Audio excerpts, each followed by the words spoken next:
Well, welcome back to the Well Dwellers podcast. If you don't know who I am, my name's Erik Freiberger, and I'm excited as a week ago, there was a group of about 8 of us that got to hang out down at the Calgary Main Public Library in a little private room and have a little party, if you will, with some food. And Bruce Callow was there joining me and the Well crew as we explored AI music creation and the ways it gave a new way for those with disabilities to express some of the life challenges, some of the life passions, and give voice to where those of us that aren't as articulate or able to vocalize, maybe verbally disabled, can also possibly find new expressions through AI music. So we're going to hear lots from Bruce today about AI music, and I'll incorporate a little bit of some of the music we created a week ago that you'll get to hear, and we'll hear about all the adventures that he's been on in his globe-trotting workshops and sharing this amazing technology. So Bruce Callow, welcome to the Well. Thanks, Erik. Thanks for having me. Great to see you again after, this last week. Yeah. No, it's been good. And, we got snowed in the last few days. I'm still glad we're able to connect here online and have the conversation today too. I know last week you were awesome to talk with, so I'm excited for today's conversation. Thanks. Yeah, we didn't get snow. The weather was okay last Saturday. So I'm glad we did it before. For sure. Well, if you'd like to, for our listeners, can you maybe talk a bit about yourself and where you're from and some of the work you do and some of the great passions you have? Yeah. Well, I grew up in Calgary, born in Edmonton, grew up in Calgary, and then studied at the UC for a bit. My interests were sort of in the social area. Then I started to get acquainted with Central America and, basically global issues. We were still in the time of the Cold War back in the late 1980s, fairly tumultuous period. Well, I guess compared to today, I don't know if you could say it's any better or worse, but you had, issues happening, the Cold War sort of coming to an end. China was going through, its issues as well in the late 1980s. I remember university students from there dealing with all of that. And then Central America was kind of in the epicenter of the Cold War with Nicaragua. And that's what drew me down to Central America originally, and doing volunteer work and then understanding refugee issues that were happening in Canada. And Canada did its part definitely to assist people. And Canada's always been like that. And I ended up going with the UFC summer school down to Central America in '88. And that was my first visit to the region.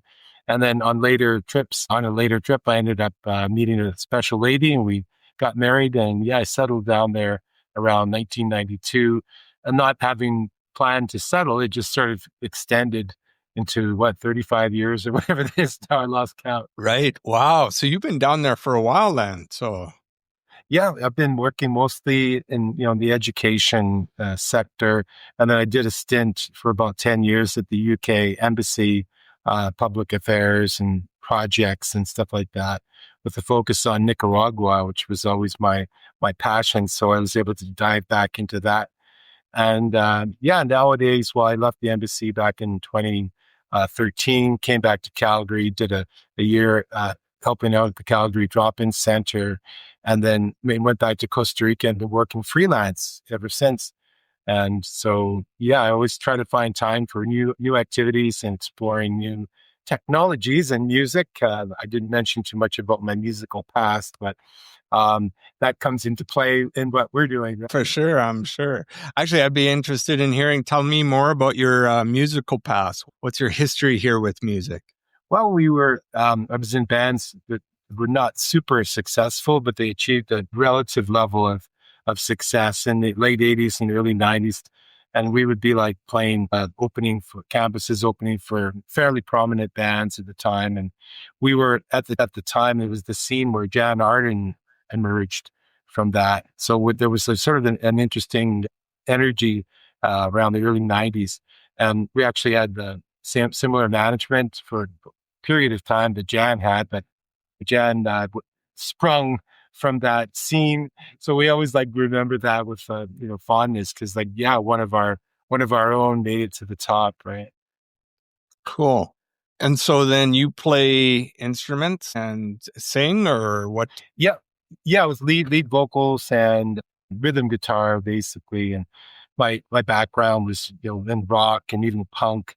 And then my real favorite, I guess, of all was post punk. And so I'm still kind of stuck in the new wave for some reason. I don't know why, but that seems to find its way into the workshops too, occasionally, to getting people bouncing and having a good time. Right. So yeah, Yeah.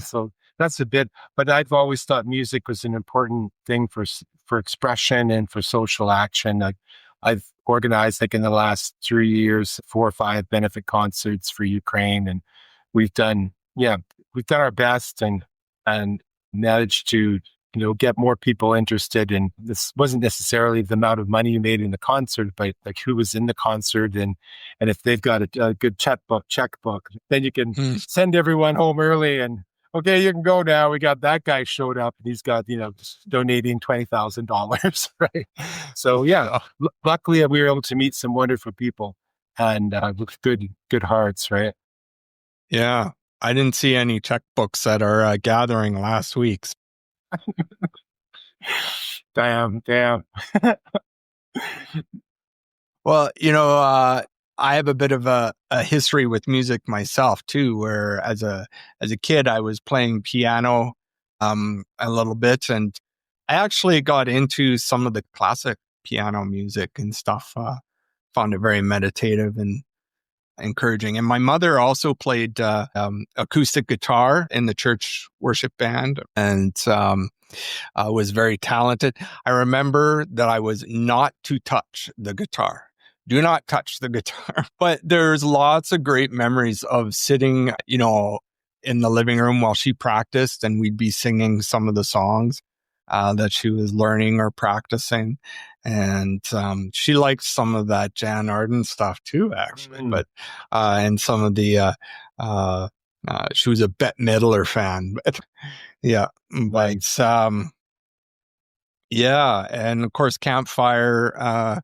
We were always camping, and she'd bring the guitar out around the campfire. So, music is something that definitely becomes ingrained and deep in the soul, and ways to find meaning in the words that we share. And I think that that's kind of what made me excited when Ty introduced me to you, and the idea of us coming together to see how those with disabilities can use music to express what's going on in their souls and what's going on in their hearts when they can't find the words or even struggling to speak. So I'd be curious to ask you what started you in this journey with AI and music. As a musician yourself, it's intriguing that you are drawn to this AI creation and what it might offer the world. Yeah, it was almost a year ago. Like it was early mid-December, and my son introduced me to this Suno thing. He'd known about it for 6 to 8 months, and he showed it to me. And I said, "Why didn't you tell me about this before?" He goes, "I thought you already knew." Because he was slightly dismissive about it. This is not something real musicians do. It's just a weird technology that's, they've stolen all of the music from the musical library of humanity. And now, like, there's that side of it. And some people sort of like, it's kind of cheesy. It's not real and whatever. But yeah, I'm glad he shared it with me, despite whatever reservations he had, because I certainly didn't have any about exploring it anyway. And I certainly have reservations about the issues, about the people's songs who've been sort of, regenerated in some form. And I understand and I respect those legitimate concerns about that, right? But if you have a motive that's beyond commercialization and trying to copy and take credit for other people's work, because that's not what we're doing. I saw this as a way of play for one, a fun way to a creative sketchboard where you could bounce ideas, no matter how silly, and get instant feedback. Um, writing a rock opera in, one day was my first project because I thought this thing would be off the internet in just a few months because there were lawsuits against it. And I was just pouring it out because I figured it was going to be gone, right? Mm. And so that wasn't the case. And then on December 24th, went to my mother-in-law's house for Christmas dinner. And I gently asked her if she would tell a story, anything she wanted. And she told a story about climbing a fruit tree and picking fruit trees when she was a kid. And we put it to music with the help of my son, because I was still getting used to it. And she was amazed. And we had a really fun moment.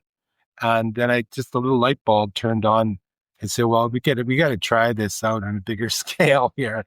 And then we Mm. did it in an old folks home in Santa Ana. It turned into a 4-part series over 4 weeks. And then the couple of governmental institutions took note, and a little bit of media coverage, and yeah, just slowly and gently, it's kind of gained momentum, and I'm just enjoying it a lot. Wow. So you've been taking these workshops across what I've understood. You've taken it to other countries. Yeah, well, I'm based in Costa Rica, so I've been doing them there a lot in my own region. And then Japan, I was there on a family trip, so I was able to get access to a seniors residence there, which was kind of remarkable considering all the cultural differences, and they're very careful people about uh, um, everything they do. They're very protocol oriented. So yeah, getting in there was outstanding. And we did a workshop that just blew the socks off the staff, and the residents there too were so happy about it. Some of them were in their late 90s, from Nagasaki, recounting stories from their childhood. And it was very powerful Wow. stuff. Powerful, yeah. Yeah. So when they did their musical creations, were they doing it in English or in Japanese or their native tongues? In Japanese, yeah, I had two helpers who were, a teacher and like another special helper that gently interviewed the people, got their stories, and it showed how the excellence of, well, how AI like ChatGPT can manage in any language, and Suno can also manage in any language, and the pronunciation, the accent is 100% perfect, which is, Wow. it's just, and I said, it's okay, right? Like, it sounds okay. And everyone's like, please. And I'm like, good. I have to take your word for that. Yeah, yeah, for sure. And I think, that music can do that too, where it doesn't even matter if you understand some of the language. The way you experience music allows emotions and connection to still happen. I've had that kind of experience before in some of my work with missional encounters, where people will be praying in different languages or singing in different languages, and yet there's an emotional connection and a spiritual connection that still takes place. So it's pretty powerful to see that Suno and AI is actually opening up those doors too for elderly communities. Absolutely. And then the ones we did in Calgary back in April, May this year were at the Calgary Immigrant Aid downtown. And they told me it's going to be for ESL classes for elderly people who, are newcomers to Calgary. And we had people from Afghanistan, India, and Cuba, Ukraine. There were like 7 or 8 different cultures, languages represented, and they had them all at tables. Table had a facilitator, and they just said that's what we were doing. And I'm like, okay, I have no idea how this is going to work, but the facilitators were brilliant, and each table came up with a song. Imagine all that cross-cultural stuff happening. And Mm. then at the end of the workshop, we played a lot with it, playing the songs back in their own native tongues. And that was like the encore, like literally, like they were just vibrating. And people that looked kind of conservative and shy at the beginning were literally like on their feet, like bouncing. It was hilariously fun and amazing. Yeah. That's incredible. What's what are maybe some of the impacts that you may have heard or learned about after they've experienced their song creation? Have you heard stories how they've continued on or the way that they feel about it afterwards? Yeah. Oh, I heard like the songs would be shared with family members and creating whole new levels of connection between them and their families, opening new understanding and conversations. And then the Calgary Immigrant Aid, they did a social, like a disco night or disco afternoon using the soundtrack. I guess they put on an event and the people just got to chill out and socialize and hear their songs back. Wow. Yeah. I remember a week ago when David created that song using the Serenity Prayer and how powerful that was for us and in the hearing of it, but also that he was going to share it with his son afterwards was pretty amazing. Walking through the rain, trying to find the meaning in the joy and in the pain. Every step uncertain, every heartbeat loud, but I'm learning how to stand here, learning to be proud. When the world feels heavy and the night feels long, I whisper to the silence, trying to stay strong. Lord, grant me the serenity to accept the things I cannot change, courage to change the things I can, and wisdom to know the difference. I've carried broken molds. I'd love to hear, I don't know if you've heard, but I'd love to hear what his son thought of that song. And I'm hoping he held on to it and maybe went on to share it with others. Yeah, I spoke with David a couple of times after, but I didn't hear specifically about that. But David was taking his first steps to get into Suno, just like you've done, and trying to figure it out, what works and how it works. But that moment, when we did that collaborative song based on the Serenity Prayer, I think, a lot of people in the group were inputting ideas and stuff. So it was very special. And, as a person, like sort of the facilitator, those are the moments that you're looking for, you're hoping for. You don't always get them. And you just feel it. Like it got so quiet. And so you just, when you're living a moment, and I think we all kind of experienced that, didn't we? Yeah, we did. Can you think of any other songs that were kind of created similarly that had a particular powerful moment? Well, we did one yesterday. I was at Wentworth Manor yesterday afternoon, actually. And it was a neat group of people. We had a couple of people from England. And there were, people who grew up in farms in Saskatchewan. And a really neat collection of ideas. But at the end, we created a group song. And the lady from Dorset, who was sitting actually right next to me, her song was about growing up in Dorset, which is right across from France. And she just remembers as a little kid that it was this beautiful beach, but it was all fenced off because of the war, right? But there was one specific place where they could play. And I'm like, oh man, this is going to be great. And it was. But then she led the activity where we all sort of pitched in a sentence or two. And she said, her line was so English. She goes, this was one of the most interesting activities I've ever experienced. And I've experienced many interesting activities. I think I got it right. Or afternoons or something. It was just so British, right? And I'm like happily typing down. And then the next person would follow. And they created this ripping, brilliant song, like an anthem or something. Spent some extra time on that one. It was amazing. That's amazing. Yeah. Do you share these all on your Suno account or? Not really. No, I don't really do anything. I'm a very like private person on Suno.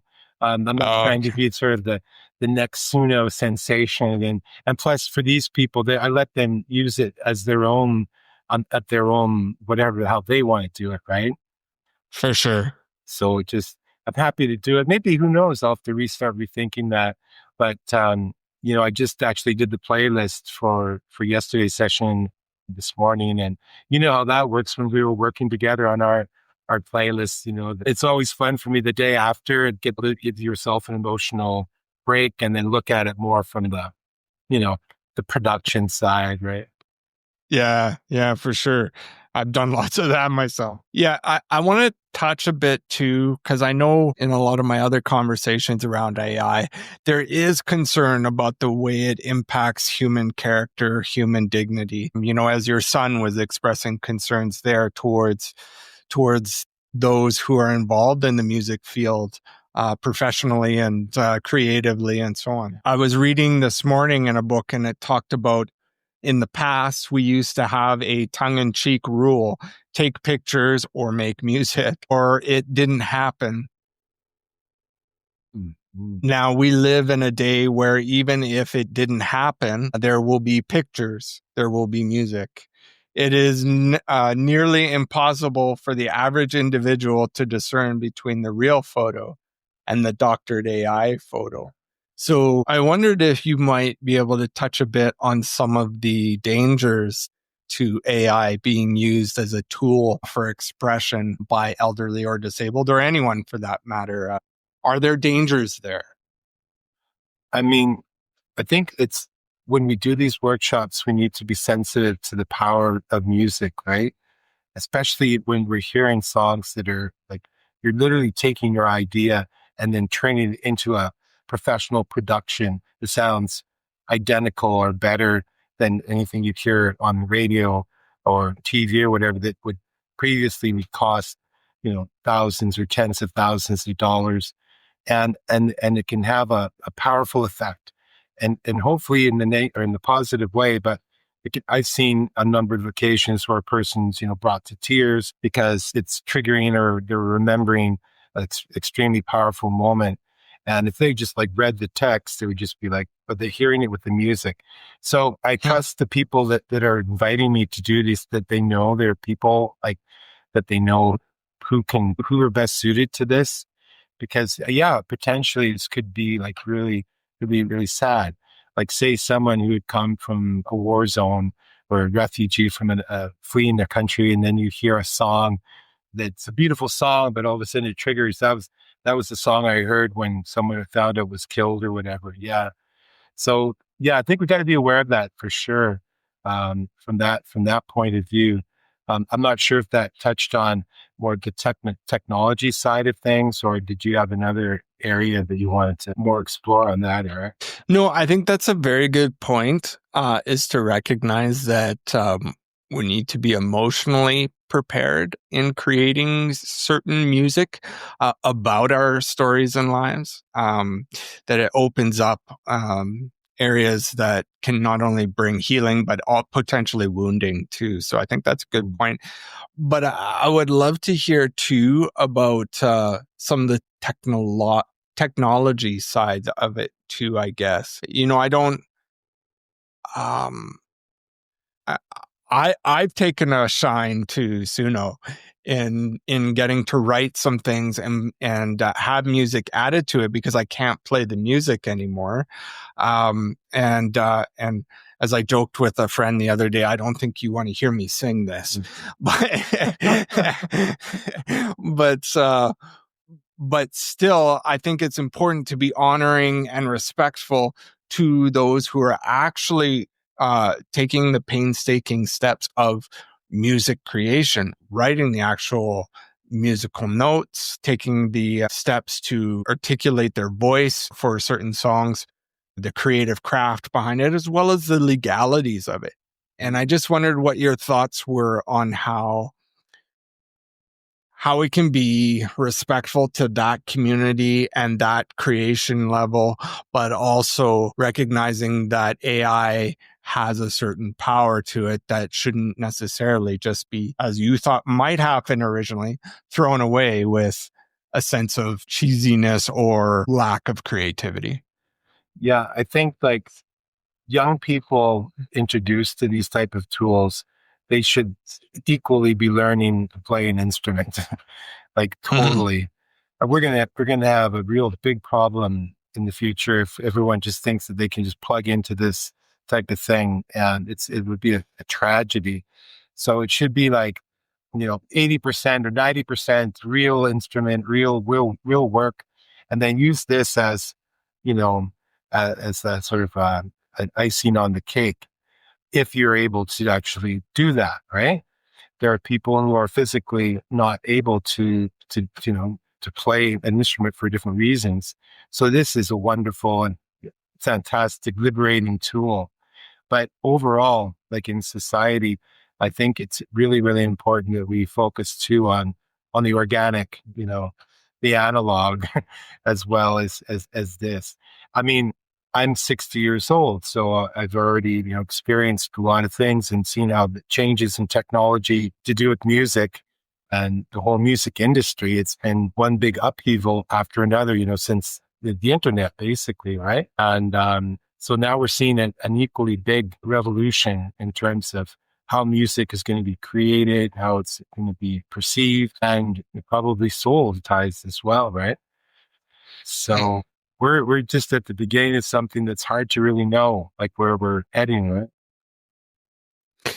Yeah, I think I heard a couple weeks ago about how a song had climbed up on the country music charts and was in like the top 10 of country music. And it wasn't until it was in the top 10 that they realized, oh, this is actually an AI generated song. So now they're, what do we do with this? Do we recognize it within a top 10 chart? Where does the money go? Yeah, that's it. That's it. It'll be interesting to see how this unfolds, right? And I think like any new technology, any new sort of fad, um, things will be exciting for a while and kind of reach like a sort of a accommodation. Um, it'll come to some sort of point of understanding of what's important, how much of this do we want, and but that those are questions I'll leave to others because I have one specific targeted idea to use it. And that's, we got to do that together last Saturday. And that was great. Yeah. Well, I guess I want to ask too, what your hopes are in sharing these workshops with those communities as you have shared it in multiple countries. What's the big hope in sharing it with them? Yeah. I mean, how many times do we have to watch movies like, Patch Adams or, there are many things, there's a lot of science that proves the power of music, right? And it always seems to be kind of like oh yeah, we should do more of that. Or it always seems to be like, what a great idea. He's doing that over here. But why not roll it out like a uniform program, like with government money and just like do it properly instead of just the piecemeal effect. And then you will see so many millions of happy people, their memories brought back, their health restored. Oh man, sometimes I feel happy when we do these things, but at the same time, I feel a sense of frustration that we couldn't do it, 100,000 times more. Mm-hmm. Yeah, I think it talks about the power of memory too. I remember being at a conference where Leonard Sweet was talking about how generations and generations ago, everything had to be stored up here. Everything had to be in the brain. And admittingly, our brains were probably a little more powerful then. But at the same time, now our memories and our learning has been shared with multiple platforms, if you will, with relationships with other people. They have different memories of events you shared together, but also with technology. He says, I can't do anything anymore without checking in my laptop or on my phone as I do research and try to learn things and remember what I'm doing with certain research and work. And music, I think, is also a way to do that too. When you think about how we find dignity and identity with elderly who are encountering dementia. Mm-hmm. Mm-hmm. A lot of people say, well, they won't remember anymore. No, it's not about them specifically, one person remembering. It's about them sharing those memories with others. And if we can capture some of that through a musical platform that communicates not just the story itself, but perhaps some of the emotion and the spirit in that experience too. Yeah. It really can, I think, would enhance and enrich the human experience and the communities. What a great tool to have. It's speaking across generations. Like my father, he researched family history. Our family going back, that's 30 years or more. And it would seem very dry, a bunch of wills and farmers and fishermen. And yeah, okay, great. We're happy that they existed and all that. But it wasn't, even the exciting stories seemed boring somehow, pushed together, and this didn't have any life. But now we put it into songs, and all of a sudden, for me, I actually feel like I know about these people, and I had to force myself to do a little bit of reading, and then hearing the songs, it's helped. It's helped a lot. So it can work in multiple directions. Take someone who's like bored about history and turn them into like really passionate about it, right? Yeah. Or in the disabled community, I was thinking actually about Leland's song from a week ago.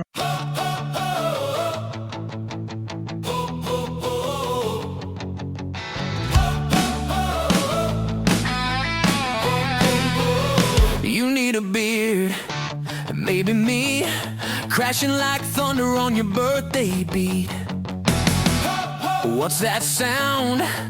What time is it?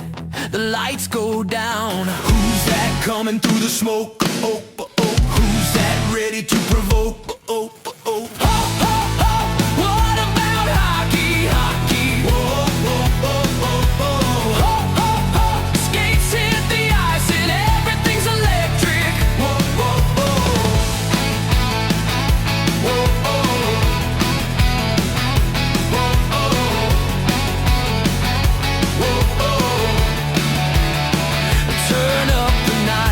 Speakers bleed, rhythm like a slap shot of fire and speed. Hear the crowd roar, you ask one question, are you ready for more? I missed when he originally created it because I had to step out for a few minutes. But I was listening to the song. I actually have listened to it several times now, being home.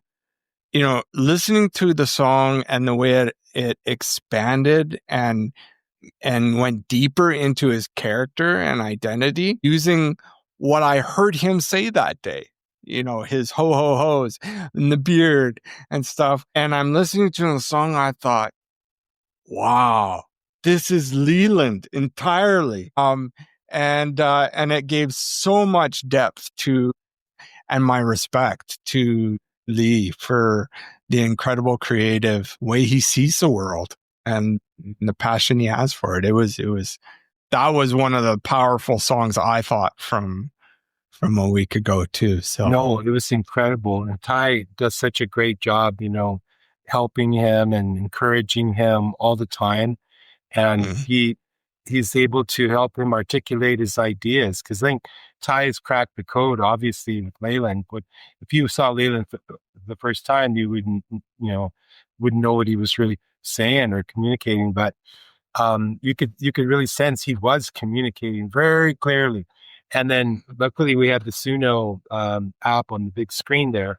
And there he was. He was like, and he could connect. He could totally connect what was going on in the meeting. And you could watch I watched his behavior. He became so calm, like calmed down. He was just like another guy in the workshop. He's not, as sort of active and shouting or whatever. There was something happening. And you imagine doing that like more often. It's so cool to see people that traditionally you wouldn't imagine in a situation like that. And I think we did something pretty neat. Yeah. Well, hey, I'm having a flashback to a Star Trek moment. I think you're going to like this story. I'm remembering that episode when Data was with his brother Lore. And remember, I think it was Lore's brain had become corrupted. And so Data had plugged in from his brain into Lore's. Do you remember this episode at all? I don't know. I think so. I think I have an idea about it. Yeah. Yeah. And it was through that wired connection that they were able to bring Lore back into a communicative state, although maybe not the greatest positive state, but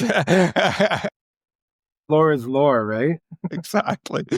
But just to think from the artificial to now we actually see it happening between Ty and his son Lee in a very positive, organic, spiritual, and rich expression. And that was brought on through using an AI tool. So that's pretty cool. It was amazing. And Ty, the cherry on the cake for me, for my little present, it was my Christmas present from Ty. He brings in the Data action figure and it's full package for my present that day. I thought that was a very appropriate gift. That's going to make it into our video stream here. I guarantee I'm going to put that up. That's literally like the first picture I sent back home to family. It's like, yeah, look what I got today. Yeah, that's awesome. I'm a nerd. Well, if you haven't encountered it already, Ty and I have done a couple conversations on Star Trek on the podcast. So, yeah. So, what are some ways after all these workshops you've led, do you think there's ways that the AI Suno music program could be improved out of curiosity? I think they keep updating it regularly. To be honest, Eric, I am not 100% up to date with all their features, but what I do see is that the trend now is that working musicians with home studios and stuff, or bands jamming and recording and creating music, are now just using it as a supplementary tool, and so that's the trend. That's what they seem to be promoting. I mean, they're mastering techniques. There's like 4 of them. We talked about it in our workshop, how they're evolving very quickly. Who knows?